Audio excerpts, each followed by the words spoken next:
afternoon, everyone.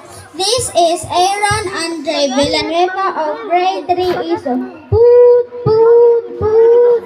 I want to be a seaman. As a captain, I will see to it that my ship is in good condition because we travel a lot around the world. People, cargo, etc.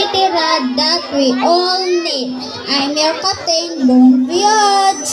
Poot, poot, poot. Hello everyone, I am Kisha Altea Dihon Colada from grade 3 ISO.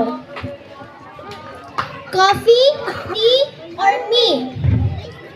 When I grow up, I want to become a flight attendant to interact and serve people who travels by an airplane.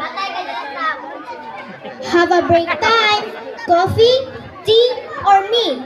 That's the job of the flight attendant.